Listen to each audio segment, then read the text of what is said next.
Hi guys! So today we are going to be doing something a little different. I had a request from someone to talk a bit about the basics of makeup and how to put it on. Now, I am by no means a professional makeup artist. I do want to go to cosmetology school at some point, but I'm still working toward that.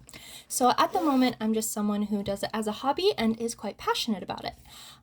So I'm not a professional makeup artist, but I do know the basics of putting on makeup. So I figured I would make a little video about it. I already tried this once before, but I ended up going way too in-depth into brush types and all that kind of stuff. It was taking up 10 minutes of the time.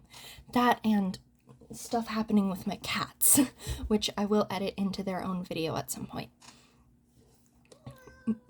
Yeah? Speaking of... You wanna say hi? Oh, here's Creamsicle.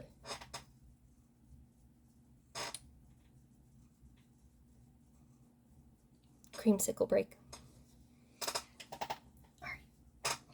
He's yelling because the bathroom door is closed. Oh no, there's cat hair everywhere and my allergies are going crazy. I am allergic to my own pets, it's true. But I'm fine.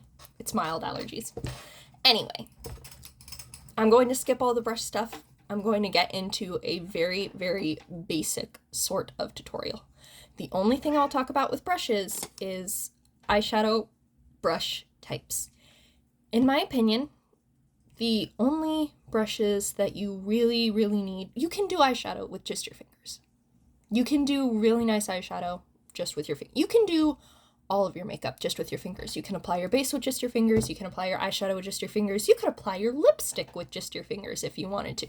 You can basically do all of it with your fingers. The only thing I would say you can't do with just your fingers would be if you wanted to make your eyebrows into a really precise shape or fill them in.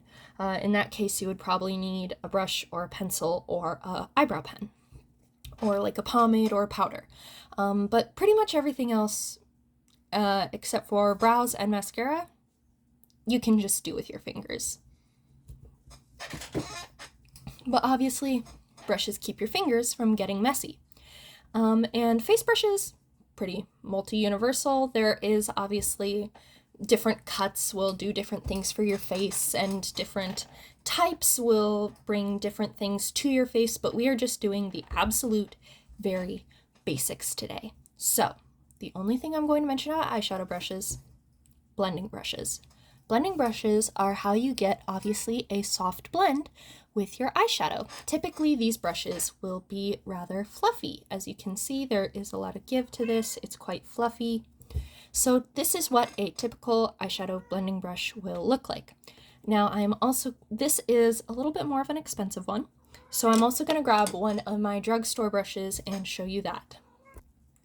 So that is one of my more expensive brushes. Most blending brushes will look like that. However, some drugstore brushes you might find, such as this one, a little shorter, a little stouter, a little less give. Sorry, this one's dirty. They still work just fine.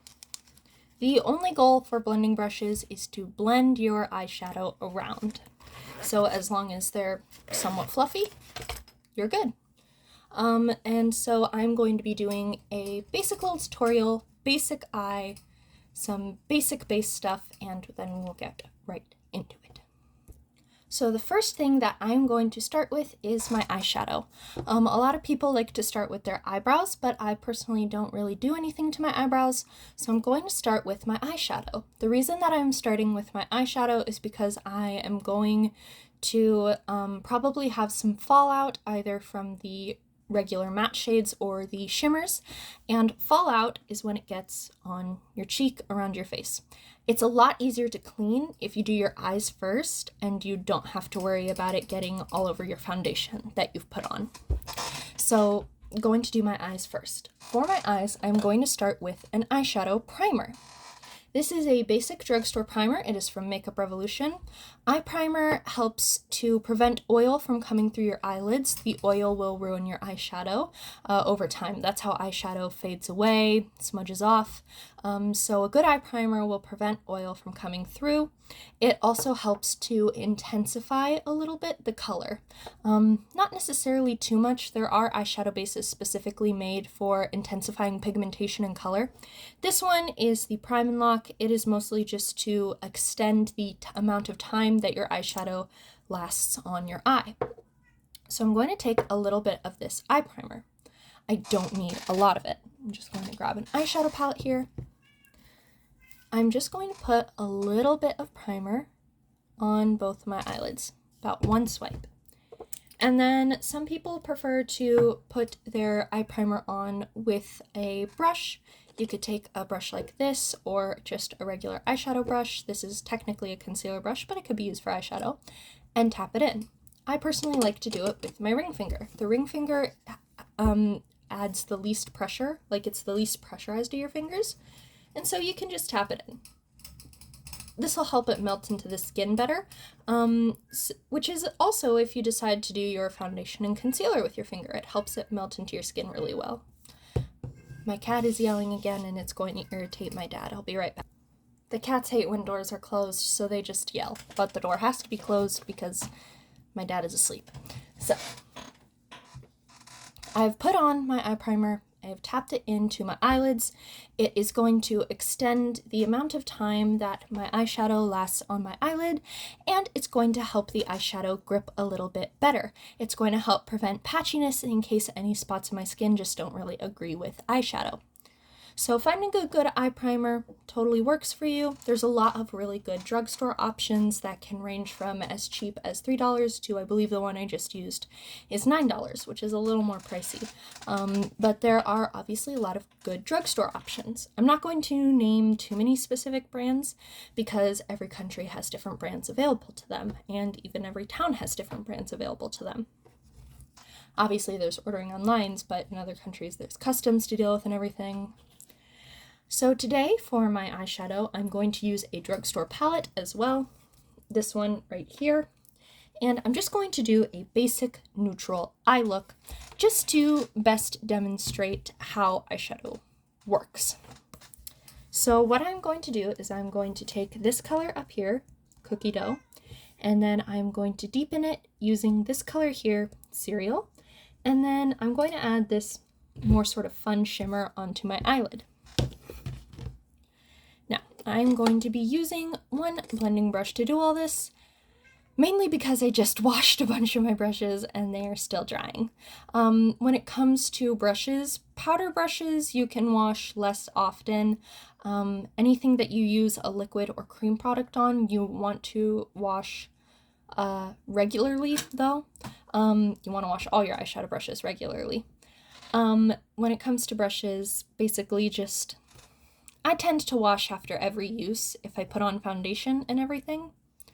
But powder you can wash like once a week or anything. You're basically just trying to prevent bacteria buildup and color muddling. So, yes? He's still yelling. So, I'm going to take this first color up here, this light brown, and this is going to be my transition shade. I'm going to tap off all of the excess powder, and I'm going to begin blending. A lot of people use the windshield wiper sort of motions. It doesn't work for everyone. As you can see, I prefer this method of little circles mixed with windshield wiper. I'm going to be doing a sort of rounded shape for my eye today. Winging out eyeshadow, however, is relatively easy. You can just sort of go like this and just blend outwards with your eyeshadow into the wing shape that you want. And then if you need to clean it up, you can do what I do. Some people use makeup wipes, some people use primer. I tend to just spray a bit of setting spray onto a bit of towel or tissue and just wipe like this, and it makes a sharper line. But today we are going for a rounded look, so I'm just going back and forth around my eye with these little circular motions to apply the first color. There we go. All right. And then next we are going to do our other eye, obviously. I almost went into the next step without doing my other eye. There. So now we've got our sort of rounded shape and we've got our transition color laid down. This is a color that obviously transitions between skin and eyeshadow. It looks like I went a little heavier on this eye than on this eye, but that's okay. My eyes never look symmetrical because, as you can see, I have differences between the shape of eyelids, which I will be talking about how to work with. So I'm going to just flick away any excess eyeshadow from there. And again, one brush, I'm going to tap into the darker shade down here. And I'm going to do this more precisely on the tip. And I'm going to begin building depth in my crease. This is the crease. It is the area between the eyeball and the, I guess, brow bone. So I'm going to take that darker color and I'm going to start here on my outer corner. I'm going to gently tap it and then begin blending. As you can see, I'm doing a lot tighter circles for this because I want the color to be more concentrated into my crease. Then we can still see the color up here and it builds depth. So again, I went back into the color and I'm just doing this. It's okay if it gets on your eyelid. You can always clean that up later, or you can just put your shimmer over it if you want to. And that's what I'll be doing.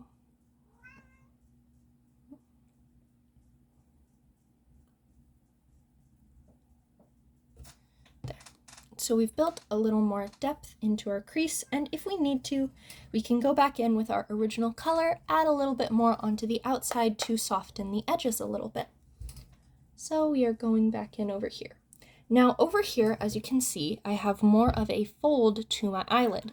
So I am going to actually put this technically above my crease. I'm going to put this depth creating color more around above the fold. So I'm going to put it above where that fold is so that it's actually visible.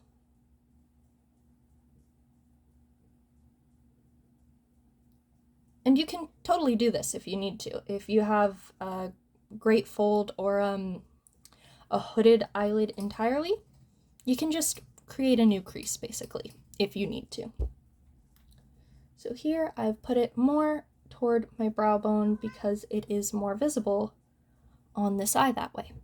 Now I'm going to dust this off again. I'm going to take that first shade and I'm just going to re-go over these areas here to soften the blend a little bit more. Again, circular motions, buffing the colors into the eye. Sorry if you hear a lot of rattling. Our fan is sort of old. So there, we have our basic eye look down. We have depth in the crease thanks to the darker color with more of a transition up here. Next, I'm going to apply my shimmer. Now, you can use an eyeshadow brush to apply shimmer, obviously. Something like this. It's very dense, as you can see, rather tightly packed brushes. I did use it for a shimmer recently. You can see glitter puffing out of it. This would be good for applying a shimmer. However, I tend to favor just using my fingers. So I'm going to take my pointer finger. It would technically be better to use your ring finger because that applies less pressure, less dragging, which means less chance of creating wrinkles further in the future. I use my pointer finger because I get the most precision out of it because I have slightly shaky hands. So I'm taking that shimmer color. It's a little bit fun. It's got sort of a blue purple thing going on, but I'm just going to take the shimmer and I'm going to spread it on my eyelid. And you can apply the shimmer in whatever way you want. This is just my most basic eyeshadow style shape that I can think of. And so I've spread it across my whole eyelid.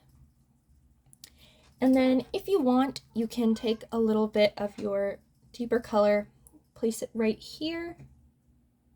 This is the outer V and it'll just sort of stop it a little more at the end if you want to do that. I don't always, but that is one of the basic ways you can do it.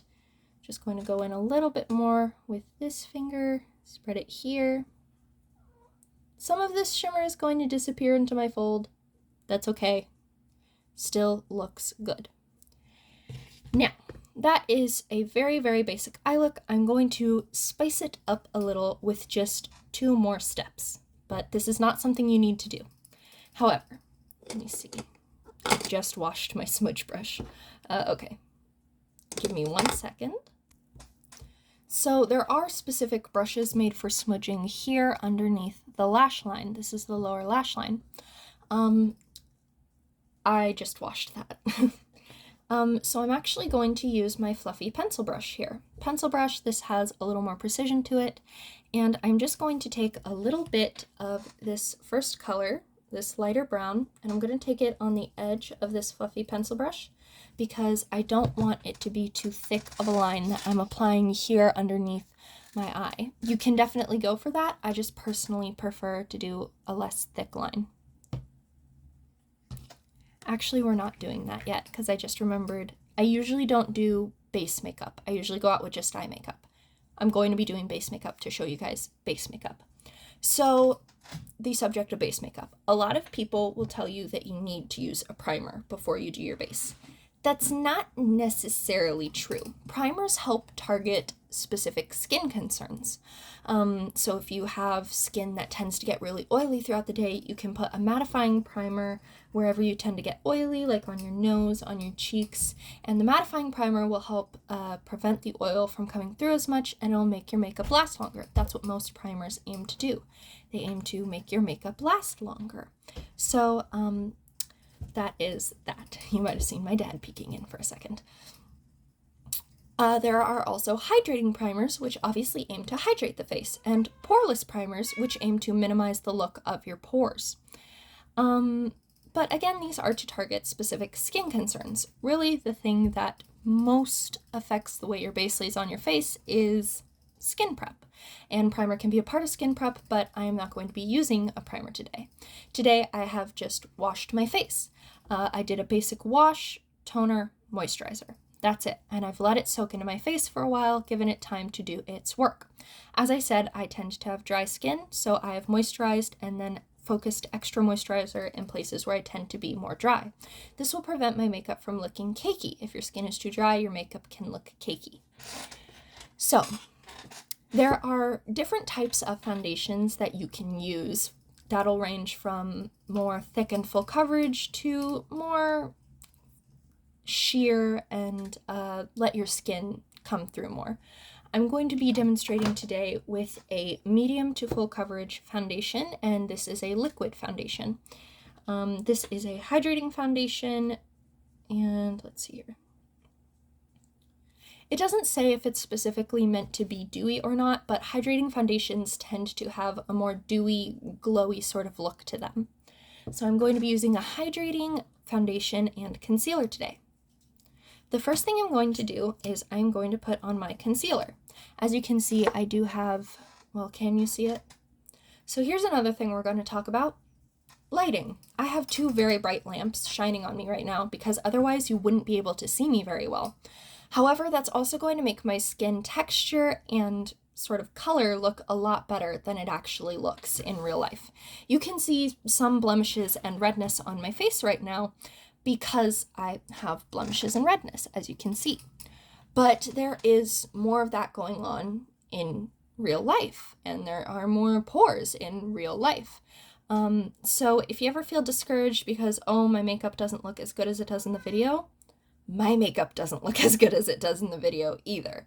The video, the lighting, the camera, the quality, all of it combines to make base makeup look more flawless than it does in real life. In real life, someone's pretty much always going to be able to tell you're wearing a little bit of makeup, unless you're wearing like the sheerest tinted moisturizer ever. But that doesn't necessarily mean it looks bad. It being obvious you're wearing makeup doesn't necessarily mean it looks bad. So if you have darker under eye circles than me, maybe you want to go in with a color corrector. A lot of people use bright orange color correctors and cake it on. You just need a small dot of color corrector, and it just needs to be a more warm tone than your actual skin tone. So people with darker complexions, the bright orange works great. People with lighter complexions like mine, we could get away with something sort of like peachy, basically. So I'm going to go in with my concealer. Now, the process of finding your right shade of foundation and concealer it can be a struggle. It can be a bit of a struggle. A lot of companies, you have to find your undertone. First of all, you can look up guides online for how to find your undertone. It does have something to do with how the colors look on the veins. Give me 1 second. Look at him. He's usually not such an attention hog. I don't know why he's yelling so much tonight. Okay, buddy. There you go. There you go. You can determine by looking at the color of your veins here on your wrist, but I can't remember which colors mean which undertone. Typically, foundations will divide into 3 or 4 categories of undertones. You will have your cool undertones, your neutral undertones, and your warm undertones. Some may categorize this as specifically pink, or specifically orange or red undertones. There are also olive undertones. A lot of companies don't do olive undertones. There's kind of a severe void in the industry for olive undertoned foundations. Or yellow undertones, it'll specifically say. But most of the time, those generally fall into cool, neutral, and warm. I personally am a fair pink sort of undertone. But that doesn't necessarily mean I am fair pink in every company. It's like women's clothing. You could be a size extra small in one brand's type of jeans and a size medium in another brand's. It's varying company to company, and it can typically take a lot of testing to deal with. You can get foundation samplers at some places, I believe. A lot of times it tends to be trial and error. This foundation that I have is not actually technically my best shade match. It's just a little too pink on me. So I would probably next time go for, I believe this one said specifically pink undertone. Next time I would probably just go for cool undertone in this same sort of foundation. Again, it's sort of a trial and error thing, and it's a little hard to determine until you actually put it on your face. It's a skill that you have to build. So for my concealer, there are concealer brushes. Here's an example of a concealer brush. This is a fluffier concealer brush. This is a more dense flat top concealer brush. This is a flat concealer brush. I'm not going to be using those today. We are doing basic. So what I'm going to be doing instead is I am going to tap it in with my fingers. The fingers are a great tool when it comes to makeup. Now, because this was a hydrating concealer, I let it sit for a little while and I can still move it around. When it comes to matte concealers, you want to blend those in as quick as you can usually, because they will dry down a lot more than a hydrating concealer will.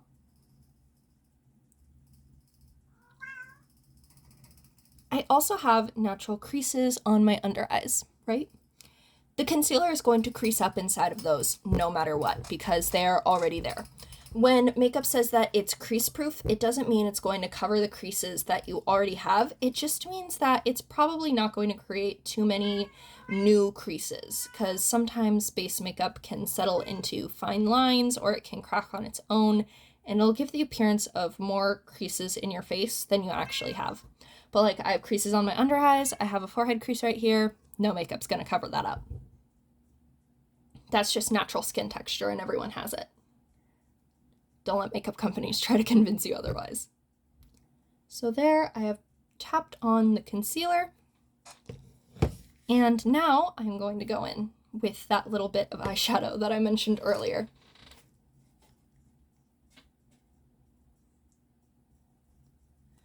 So So I've taken it on the edge of the brush in order to have more control over it, and I'm just going to gently sweep that here on my lower lash line, which again just creates depth for the eyes and the face. Yeah? He keeps begging to go into the bathroom, but we're not letting him into the bathroom right now. Just because we have to take out the trash, and they like to try to eat Q-tips. So we've just added a little bit of that shadow under there, and has helped create a little bit of extra depth within the eye. Next, what I'm going to do, now that we have that little bit of extra depth, is I'm going to add a small inner corner highlight. Again, these are extra steps. You don't need to do them, but I want to. So I'm going to take one of these eyeshadow shades here. I'm just going to take this nice pale gold, and I'm actually going to do that with my pinky. Just taking it on the tip of my pinky here, and I'm going to gently tap it onto the inner corner of my eye. As you can see, that brightens up the eye a little bit. This is also a very Western style of doing makeup, by the way. I would highly encourage you to seek out videos that show more Eastern styles, or just general makeup styles from other cultures. This is a very Western American sort of way of doing makeup. So as you can see, that just brightens up the eye a little bit, adds a cute little inner corner highlight. So we've got the concealer on. Next up is foundation. You don't need to do a full face of foundation. You don't need to do concealer. I often do neither, especially since I'm still wearing my mask most places. So you can also just spot conceal, put it over little pieces of blemishes and redness, spot conceal like that. I'm just going to put on full foundation for posterity to show. So we've got a pump on this one. I'm going to pump it on the back of my hand first so that I can better control the amount that I put on my face. You want to start with where the redness is most concentrated on your face, because where you place it is where it's going to be most concentrated. For me, that is here around my cheeks, and this is where I tend to start anyway. Sometimes I'll start down here. I do get a lot of redness down here. And another thing you want to do, you already have concealer on your under eye. You don't have to take your foundation up there very much, because that is going to create more layers and it could create more cakiness and more creases. I'm only tapping it in under there because I accidentally took my foundation up way too far. And I'm just tapping this in with my fingers. And again, obviously a brush is going to help you keep your hands clean, but tapping it in with fingers does help with blending it into the skin a little more because of the warmth of your hands and natural oils. But also, if you don't have a bunch of fancy brushes, just use your fingers and it looks fine. Now again, here's what I was talking about studio lighting. That looks perfect, right? That looks like it covered every bit of redness, made my pimples disappear, everything like that. In real life, it does look very nice. It is quite shiny, which is what I like in my makeup personally, but you can still see texture on my face. I have a very fuzzy face. The body hair gene is rather strong with my family.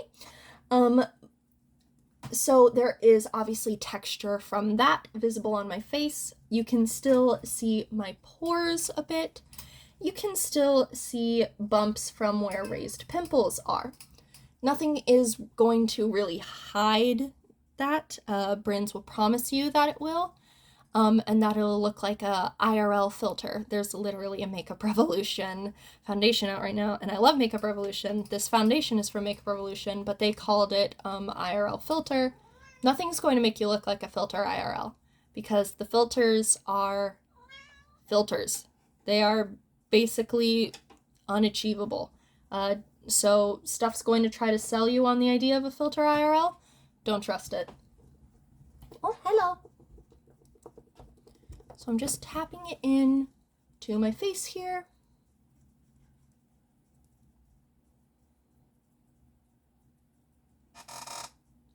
And again, it does look good. It's just not as flawless as it looks here on the screen. You can still obviously see texture on my face. You can see hair, you can see bumps, you can see all of that kind of stuff. Nothing's gonna really make that go away. Now, since I am putting on foundation, and as you can see, I'm getting it in my eyebrows, I am going to use a tinted brow gel at the end of this just to bring some color back into my eyebrows. Obviously, with a brush, you can get a little more precision. With your fingers, you can get a little more precision. I just am trying to do this quickly.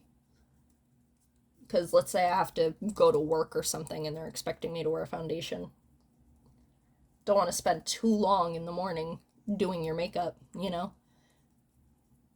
And obviously this video seems a little long. That's also because I'm talking while trying to do my makeup, so. All right. So we have patted our foundation in. And again, I did not use any kind of primer on my face. I just did skincare. Primer can help foundation last longer, and it can help prevent oil from coming through, or it can cover up pores, just like you need, if you need it.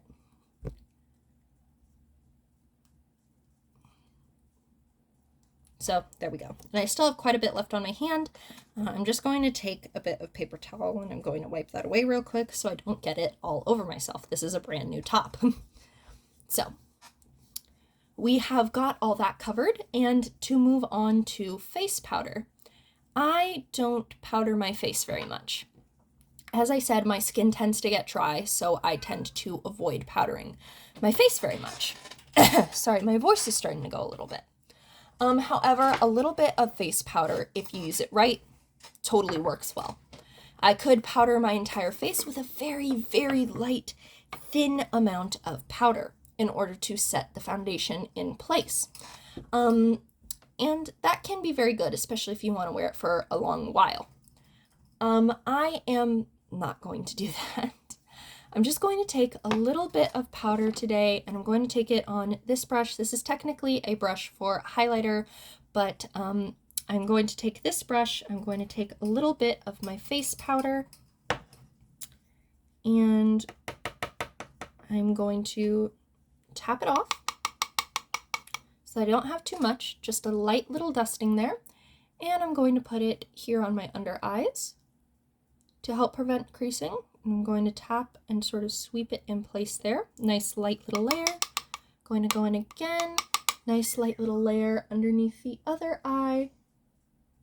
Setting the under eye tends to help avoid those tricksy, non-existent creases that I mentioned earlier from forming.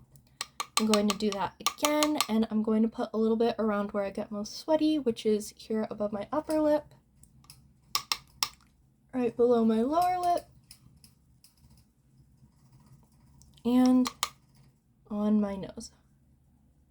I also wear glasses most days, so a little bit of powder there, usually a good thing.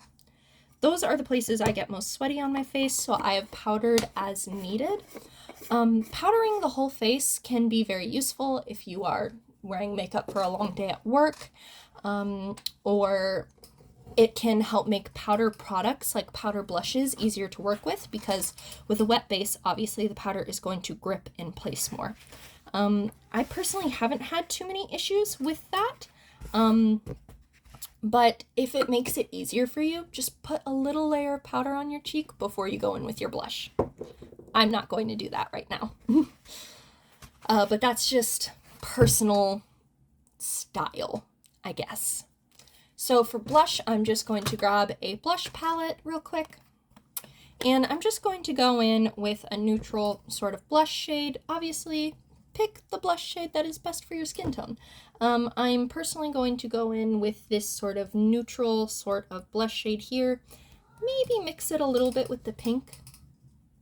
Actually, I think I want pink blush right now. Make whatever decision you wish regarding your blush. So I'm taking an angled blush brush. With angled blush brushes, you pretty much just want to make sure that when you sweep onto the cheek, you're going with the angle, because if you go like this, you see that? It's going to create patchiness. It's going to create spots where it's gripped more than before. So I typically tap and sweep, and I bring it up here as well as here on the top of my cheekbone. I go with the top of my cheekbone because it makes my face look a little bit more lifted up, which I like.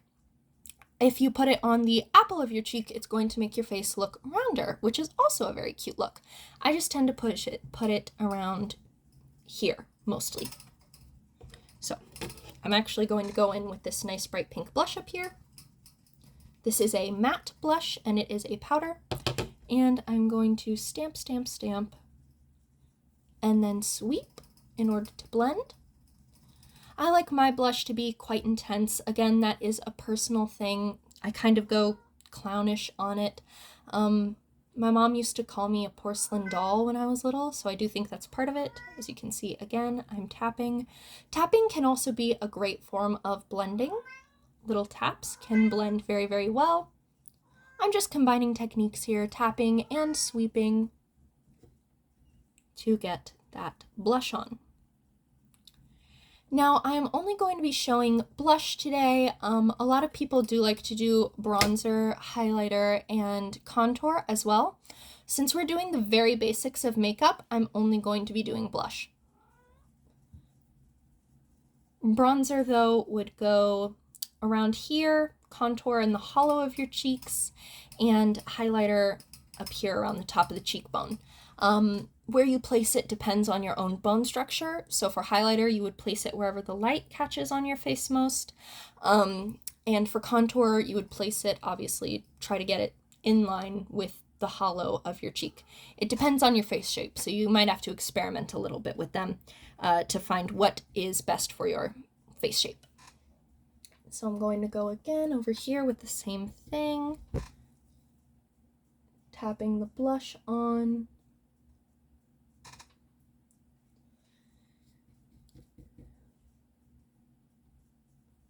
As I said, I like my blush to be very there. It's actually even brighter in person than it looks on camera. If you want your blush to be a lot more sheer, obviously you can just use a little less product. But if you go in with too much blush and you're not sure how to fix it, you can always take some foundation, tap it over the blush a little bit and mix it in. Or if you're using a colored sort of powder for your face powdering, you can put a little bit of that over top and it'll help you blend it out a little bit more. Or you can just keep blending with your brush. You can always grab a clean brush that doesn't have any powder on it and go in for blending. And that applies to both face and eyes. And then I'm also just going to put a little bit on the tip of my nose because I like that look. I don't know why he's yelling so much because he's just laying under my bed. If you're a professional makeup artist, don't do that to your makeup. But if it's just you using it, you can blow on it and it's fine. If you're using it with your friends, I think that the way you clean makeup is you spray a little bit of alcohol on it and then give it a little wipe. But I'm not sure. That would be something to look up from a professional makeup artist. So the last thing that we are going to do before we put the brow gel in, since we are doing a basic makeup look, is lips. Now, I typically go for just a lip gloss, but today, for the sake of showing, everything like that, I'm going to go in with a lipstick. Now, lip liner is something that can really help, obviously. It can help with applying lipstick. You line your lips with a lip pencil first, and then you apply the lipstick. I'm just going to go in with a lipstick today. This is a little old. It might be expired, but it might not be. It looks okay. I forget if it's a year old or not, so. Most makeup will let you know when it expires, by the way. Most makeup will have something on it like this. This is a jar. If it comes in a box, the thing is probably on a box. It's this little jar here, and it'll say something like 12M. That means it has an expiration date of 12 months. With powders, I would say that you can get away with longer for them, because as long as they are molding, what happens usually with powders when they expire is that they tend to have less pigment. But if it doesn't look like there's bacteria growing in it, I say you're probably okay. But again, not a professional makeup artist, personal opinion. But here we go. We're going to try it on. So I have a lip balm on that I used to prep my lips and keep them soft. My lips tend to chap and crack. So I have a lip balm on here, and I'm going to apply this lipstick. This is a satin lipstick. So it's going to be a little more creamy than a matte lipstick. And I'm just using the tip of it to trace the outer part of my lip here. Yeah? He's fine. He's just mad that the door is closed. My dad closed it. So I'm just putting on my lipstick, and I'm using the tip of the lipstick here to trace the outline of my lips. As you can see, I have a rather pronounced Cupid's bow, so I am focusing on that.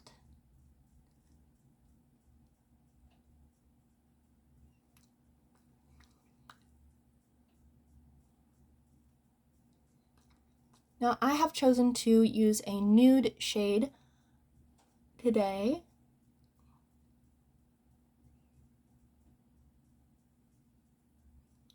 Since we are just going for a basic look. So there we go, nude lipstick shade. The lipstick is on. With the lip gloss, obviously pretty similar. You just use the wand to line your lips instead of the edge of the lipstick.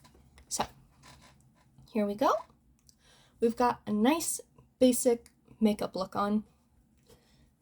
And I'm just going to go ahead and run that through my brows. I'm not going to do an eyeliner tutorial because I am still practicing my winged eyeliner, but I just put that on my eyelash. I'd have to do mascara too. I can't believe I just did that. That was such a brain fart. Okay, well, we're putting it into our eyebrow anyway. This is a tinted brow gel. It's just going to hold my eyebrows in place, sort of, and provide just a little bit of color to them, which I'm just trying to bring a little bit of color back after making them look paler with the foundation that got on them earlier. A lot of people are really into brow lamination and fluffy brows these days.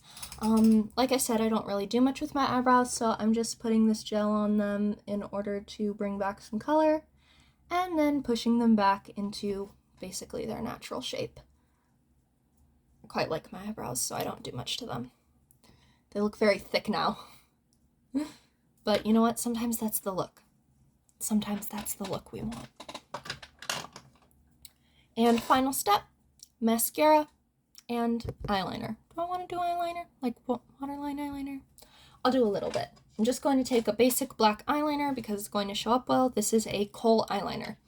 Kohl eyeliners and typically gel eyeliners, unless they say otherwise, are pretty safe to put here in your waterline. Your waterline is this bit right here.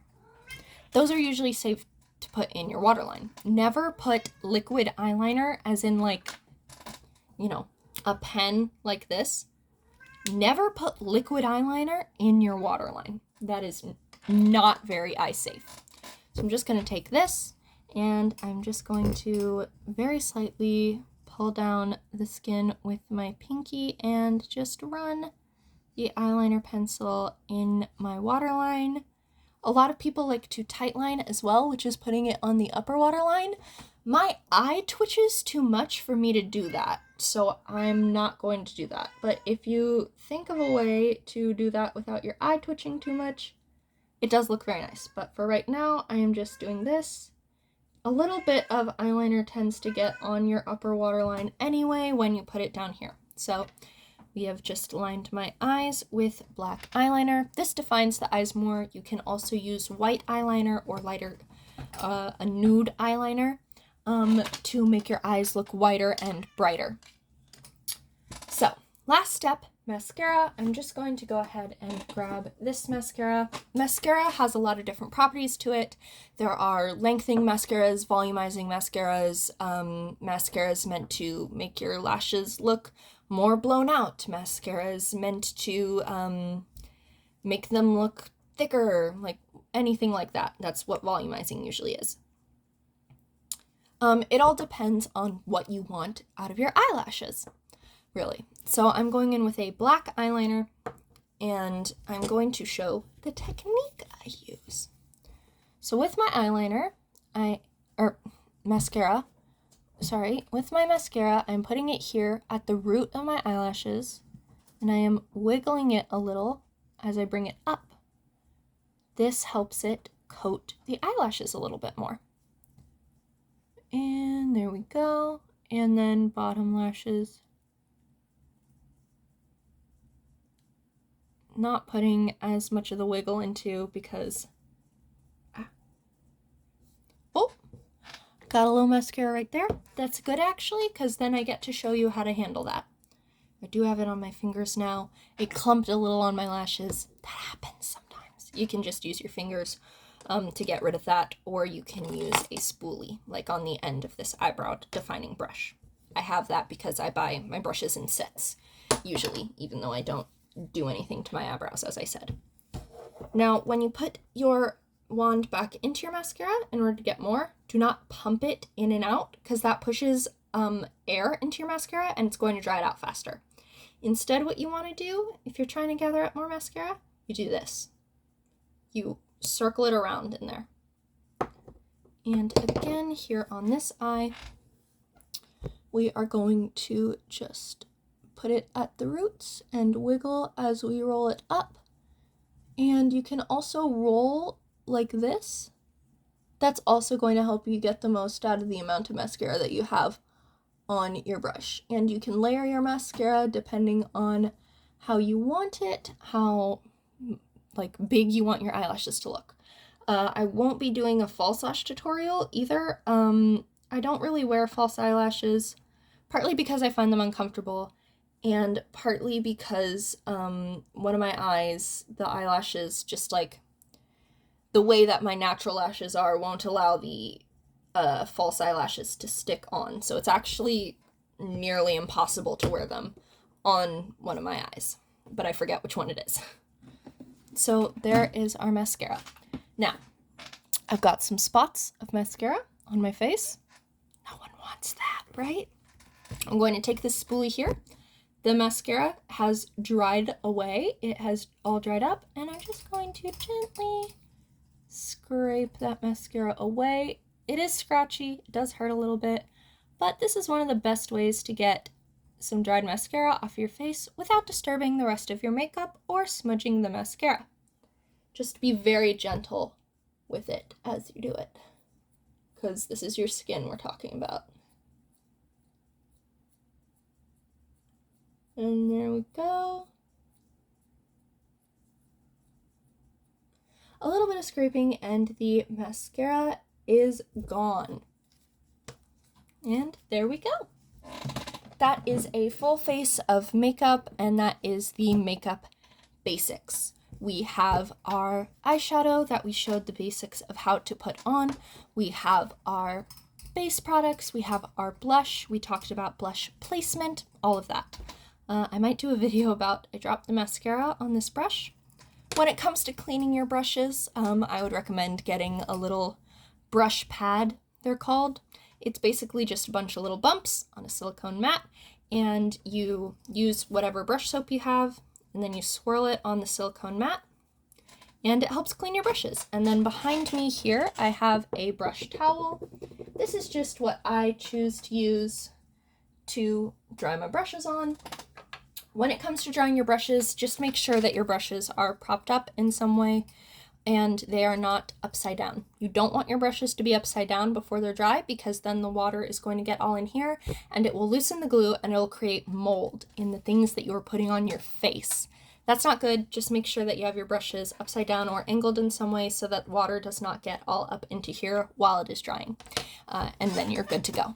So, there we go. The end of today's basics of makeup tutorial. We learned how to create depth. We learned what tools to use. We learned the basics of makeup. And I hope that this video helps you and that you enjoy it. Sorry that it's so long, but I put putting on makeup can be a long process, and also we had cats to talk to. So I hope that you have an absolutely wonderful day, and thank you so much for watching. If you put this video on 2 times speed, thank you for watching. Have a wonderful rest of your day or evening or whatever. Have you come to say bye? Have you come to say bye to the people? He's come to say bye. Say bye-bye. Say bye-bye. He's waving at you. Say bye-bye, Creamsicle. Yeah? Okay.